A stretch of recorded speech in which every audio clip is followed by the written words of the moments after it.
Hello बच्चों, चलिए प्रश्न देखते हैं। किसी भौगोलिक क्षेत्र की जैव विविधता प्रदर्शित करती है। तो यहाँ पर पूछा जा रहा है कि कोई भी अगर भौगोलिक क्षेत्र है तो वहाँ पर जो जैव विविधता होगी वह क्या चीज़ को प्रदर्शित करती है। यहाँ पर 4 विकल्प दिए गए हैं, इसमें से हमारा सही उत्तर मौजूद है। तो चलिए इसके लिए सबसे पहले हम लोग मुख्य अवधारणा देख लेते हैं। मुख्य अवधारणा, तो यहाँ पर भौगोलिक क्षेत्र मतलब एक कोई दिया गया क्षेत्र है। इस क्षेत्र में जो सभी प्रकार के जो जीव जंतु पाए जाएंगे, यानी कि कई रूपों में किसी विशेष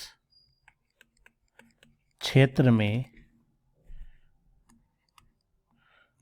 पाए जाने वाले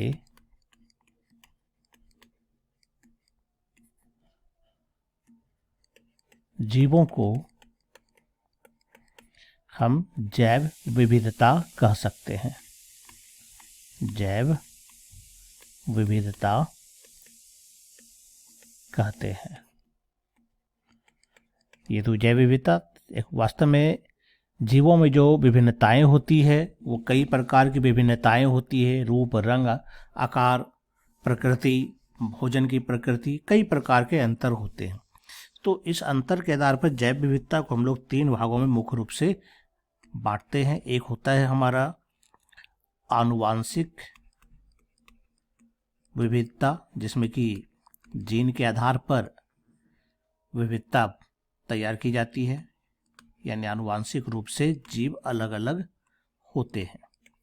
एक ही वंश के जीव अलग अलग प्रकार के हो सकते हैं। दूसरा हो सकता है पारितंत्र विविधताएं। यह इकोसिस्टम यानी पारिस्थितिकीय तंत्र के आधार पर ये अलग अलग प्रकार के हो सकते हैं, यानी कि पारितंत्र विविधता। और एक तीसरे प्रकार की जो विविधता होती है उसको हम लोग कहते हैं जातीय विविधता, यानी कि स्पेसीज के आधार पर विविधता। तो 3 प्रकार की ये जैव विविधताएं होती है। इसी के आधार पर हम लोग अब विकल्प में देखते हैं क्या कहता है। विकल्प में प्रथम में कहता है क्षेत्र में पाई जाने वाली संकट जातियां, संकटग्रस्त जातियां। तो संकटग्रस्त जातियां का मतलब होता है जो कि विलुप्त होने के कगार पर है, यानी अगर उस पर ध्यान नहीं दिया जाए तो वह विलुप्त हो सकता है, विलुप्त होने के कगार पर है।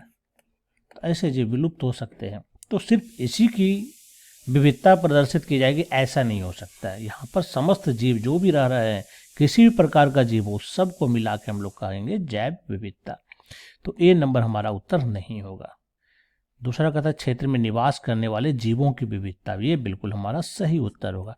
यहाँ पर सभी जीवों के बारे में एक तरह से चर्चा है कि उस क्षेत्र में जितने भी जीव निवास कर रहे हैं तो वह उसकी जैविक विविधता कहलाएगी। और तीसरे में कहता है क्षेत्र में पाए जाने वाले प्रभावी जातियों में उपस्थित आनुवांशिक विविधता।